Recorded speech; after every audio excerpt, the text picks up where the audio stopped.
Assalamualaikum warahmatullahi wabarakatuh. Perkenalkan, nama saya Aminah Irmawati dengan NIM 252180042 kelas 2E. Di sini saya akan menjelaskan materi benda dan bunyi. Yang pertama ada tujuan pembelajaran. Setelah mempelajari modul benda dan bunyi, peserta didik diharapkan mampu, yang pertama, dapat menjelaskan pengertian benda secara tepat sesuai dengan karakteristiknya. Yang kedua, dapat mengidentifikasi berbagai wujud benda, padat, cair, dan gas, beserta sifat-sifatnya dalam kehidupan sehari-hari. Yang ketiga, dapat menjelaskan sumber bunyi serta memahami hubungan antara bunyi dan benda yang bergetar. Yang keempat, dapat menjelaskan proses perambatan bunyi melalui zat padat, zat cair, dan gas dengan benar. Yang terakhir, dapat mengidentifikasi manfaat bunyi serta penerapannya dalam berbagai aktivitas kehidupan sehari-hari. Kemudian ada pengertian benda. Benda adalah segala sesuatu yang memiliki massa dan menempati ruang atau volume.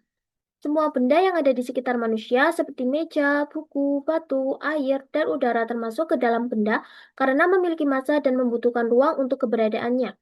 Pemahaman mengenai benda menjadi dasar dalam mempelajari berbagai konsep ilmu pengetahuan, termasuk perubahan wujud dan bunyi.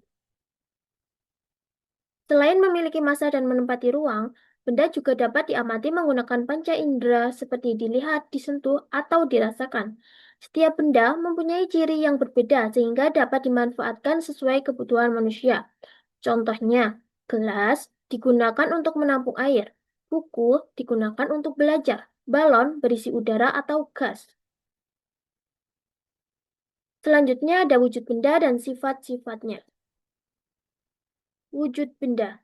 Benda dibedakan menjadi 3 wujud, yaitu wujud padat, wujud cair, dan wujud gas. Sifat-sifat benda. Yang pertama, yaitu benda padat. Benda padat memiliki bentuk dan volume yang tetap karena partikel-partikelnya tersusun rapat.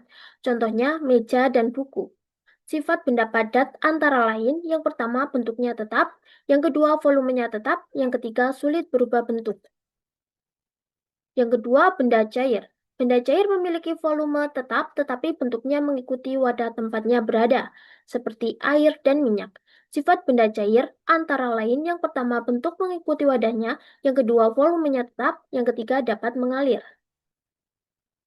Ketiga, benda gas. Benda gas tidak memiliki bentuk dan volume tetap, sehingga dapat mengisi seluruh ruang yang tersedia, contohnya udara dan uap air. Sifat benda gas antara lain, yang pertama, bentuknya tidak tetap. Yang kedua, volumenya tidak tetap. Yang ketiga, mengisi seluruh ruang. Selanjutnya ada sumber bunyi dan hubungannya dengan getaran. Bunyi merupakan energi yang dihasilkan oleh benda yang bergetar. Getaran adalah gerakan bolak-balik yang terjadi secara teratur, sehingga bunyi tidak dapat muncul tanpa adanya getaran. Contoh sumber bunyi yang sering ditemukan dalam kehidupan sehari-hari antara lain senar gitar yang dipetik, drum yang dipukul, bel sekolah, dan pita suara manusia saat berbicara. Semakin kuat getaran yang terjadi, maka bunyi yang dihasilkan semakin keras. Sedangkan ketika getaran berhenti, maka bunyi juga akan berhenti. Tidak semua getaran dapat ditangkap manusia. Telinga manusia umumnya mendengar bunyi yang cukup kuat dan berada pada rentang tertentu. Percobaan sederhana. Pegang tenggorokan saat berbicara. Akan terasa ada getaran. Ini menunjukkan bahwa suara berasal dari benda yang bergetar. Kemudian ada cara perabatan bunyi. Bunyi dapat terdengar karena merambat melalui medium atau zat perantara. Bunyi dapat merambat melalui zat padat, zat cair, dan zat gas. Bunyi membutuhkan medium atau perantara agar dapat terdengar. Contohnya, melalui zat padat, mendengarkan ketukan di meja. Melalui zat cair, suara di dalam air. Melalui gas, percakapan sehari-hari. Perambatan bunyi paling cepat terjadi pada zat padat karena susunan partikelnya rapat sehingga getaran lebih mudah diteruskan. Setelah itu, bunyi merambat melalui zat cair dan paling lambat melalui zat gas. Dalam kehidupan sehari-hari, udara menjadi medium yang paling sering digunakan untuk menghantarkan bunyi. Bunyi tidak dapat merambat di ruang hampa karena tidak terdapat partikel yang dapat meneruskan getaran. Selanjutnya ada manfaat bunyi dalam kehidupan sehari-hari. Bunyi memiliki peran penting dalam berbagai aktivitas manusia dan makhluk hidup. Dalam bidang komunikasi, bunyi digunakan untuk berbicara, telepon, dan radio. Sebagai alat peringatan, bunyi dimanfaatkan melalui sirine, alarm, dan bel.